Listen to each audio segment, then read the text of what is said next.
haven't looked at this book for so many years. It'll be 20 years in April since I got my first therapy dog. I've been using birds and small animals, but when I rescued Puppy, she opened my eyes to the human-animal bond.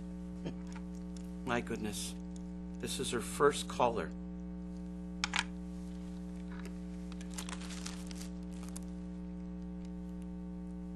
When I first met her, she seemed anxious at human touch, perhaps because she was the recipient of abuse. But our relationship grew, and Puppy became so comfortable. Look at her here in this picture.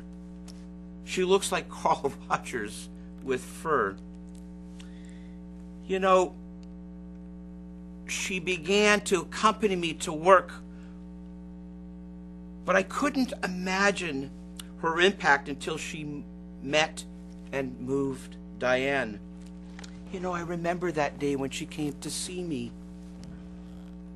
Diane was referred because she didn't speak. She had something called selective mutism. And I remember that when she was in preschool and lived primarily at her home, her parents didn't think it was such a big deal.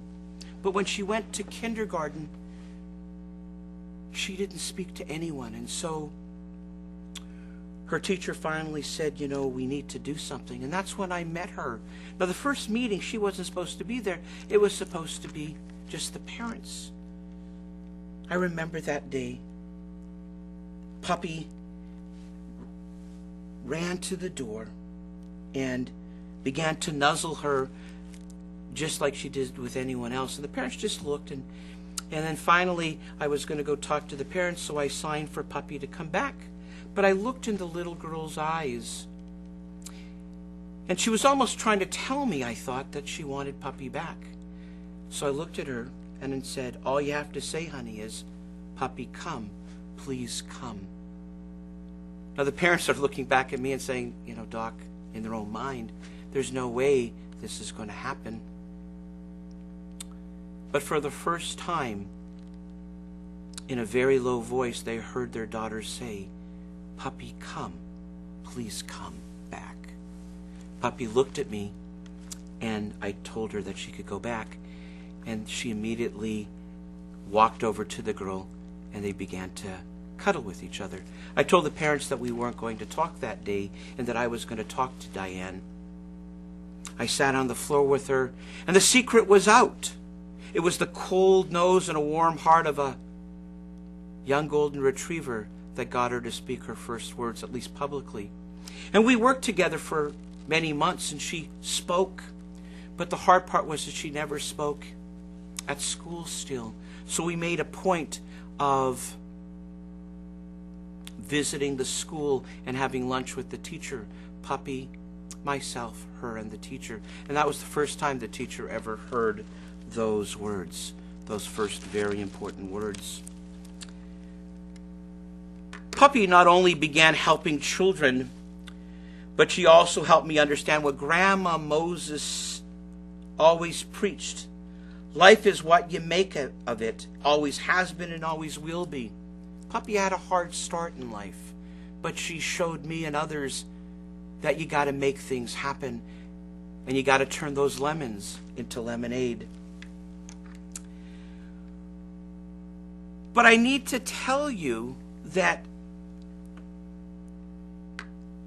all of my furry co-therapists aren't always angels. I look at this picture here and I giggle because Puppy, although she was well behaved, often would or periodically would sneak things. I never forgot the time that a young person bought me a pizza, a very large pizza.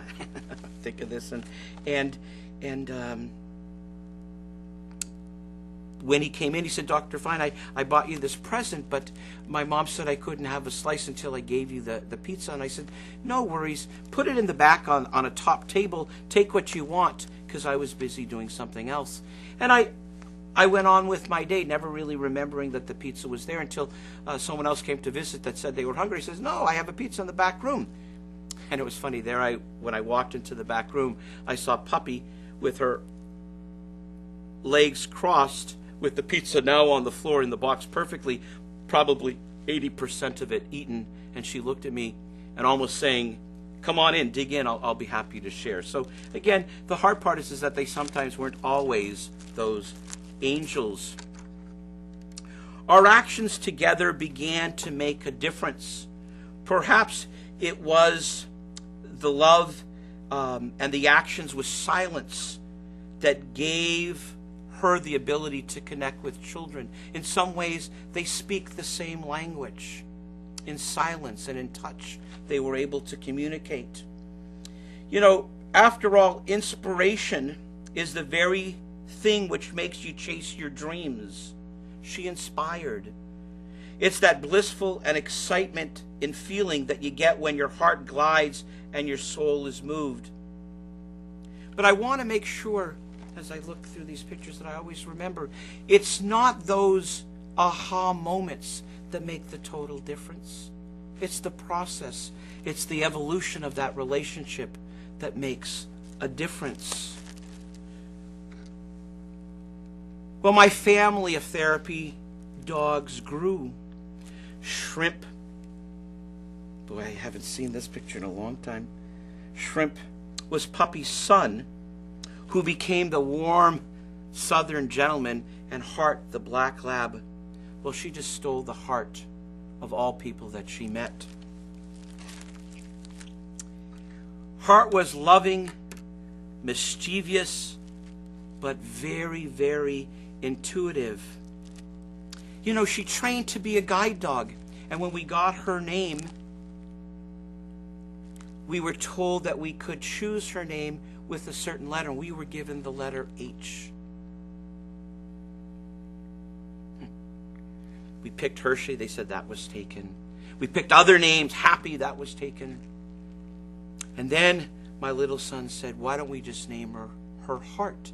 Because that's what she's going to be doing. She's going to give life to a person that can't see. And that became her name, although they told us we couldn't spell it H-E-A-R-T. We had to spell it H-A-R-T. Well, Heart made it all the way through guide dog training, left us for a while, and then one day I got a phone call back and said,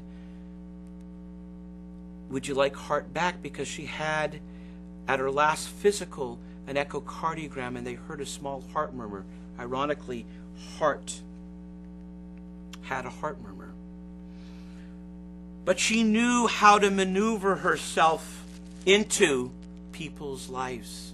And I never forgot the impact that Heart had many, many years ago, when she met this young girl who, she was about 14, and she was referred because she appeared depressed. I never forgot the day she came in. She wore a cap where the brim covered her eyes. She wore a khaki jacket. She was overweight. But what I remember the most when we spoke is that she shook. She shook when she spoke and trembled.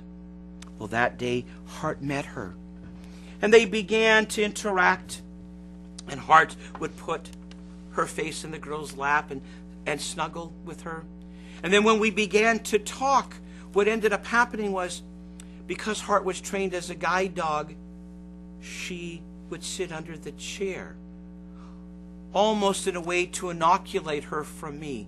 Heart was like a blanket of fur that covered her, in some ways, in the girl's eyes, to protect. So as we talked, there were times that when she began to tremble, Heart would bob up her head and she would pet her. I didn't realize the impact until about 2 weeks later. I got a phone call. Really, I didn't get the phone call. I got a phone call. And basically the call said that Sarah, we'll just call her Sarah, Sarah could not come in because she was in a hospital, but she wanted to let the dog know that she would be back. You see, what I didn't know after our first encounter is that Sarah was a cutter. And what she did, because she cut so significantly, she used to cut in her thighs so that no one could tell. But one day she cut up her arm, and that's when the school said that they needed to deal with this more significantly. Well, when she came back to visit, We talked for a while, but again, her secret was out. And so finally I asked her, do you mind showing me the cuts? And she sat for a moment thinking of it, and then she showed her arm, and she had dry scars all over. Well, Hart looked at me and looked at her with what I would call eyes of puzzlement, and did what any loving dog would do. She went over to her and began to lick her wounds. The girl fell out of the chair onto the ground, not fell, but dropped to the ground, and embraced Hart and began to cry. That was the opening. And we began to talk a great deal about what was going on. And over the months to come, I realized that her challenges weren't only depression, that she had significant anxiety and other difficulties. And we worked through those. And we made such wonderful progress. I took her out of school for a while, and she was homeschooled and began to like the materials more. She began to volunteer at an animal shelter, at a preschool, started to open up. The hard part about working with individuals is sometimes you never get the whole story, because when they get well, you don't see them. Well, many years later, when I was in Holland, I received an email from the girl that basically reflected on some of her responses. And she writes to me, "You may not remember me, but I was seeing you for a while when I was younger. I was doing research about animals and psychology and read about a book you were writing about your therapy animals. It reminded me of when I was seeing you. I was scared and nervous about saying the wrong thing, that I usually didn't talk much. I remember, however, whenever I was nervous, Hart and Shrimp would be right there, as if telling me that you're not a bad guy." Hart especially seemed to be the one being the psychologist, always sitting near me, comforting me from everything that I would worry about. She's what I remember the most about my visits. She gave me an excuse to talk to my mom about what was going on at that time, that we were able to begin to work things out. In the end, I don't remember what I talked about, but all I did tell you was for those two, and some of the fish, and even that bearded dragon. My mom and I still talk about the fish that swam in repetitive motions, and they looked like they were the happiest fish in the world. I still tell my friends that I even went on a walk with a bird. They don't believe me, but I remember. Anyway, sorry to take your time. Hope all is well. You know, that was about 3 years after I had seen her. And because she opened the dialogue, I thought it would be wonderful to visit again. So I called her. And in she came in the next time, now a high schooler. She no longer had the khaki jacket on and the baseball cap. She smiled. She had her hair in a ponytail. And she told me about all the neat things that were going on in her life. That she had made friends. She was going out. She did make sure I knew that she still loved animals. She told me that she wanted to go to college. And she told me that she never hurt herself afterwards. But I knew when we spoke that she really didn't come see me only. And I looked at her and I said, "Do you want to see your friend?" And she smiled. I got up. I went to the back room and opened up the door. And out came Hart with that doggy samba movement and ran towards her. And again, for the second time in her life, she jumped out of the chair, fell to the ground and embraced Hart. And with tears of joy out of her eyes, she looked at the dog and said, "You were the one that got me to speak again. I love you."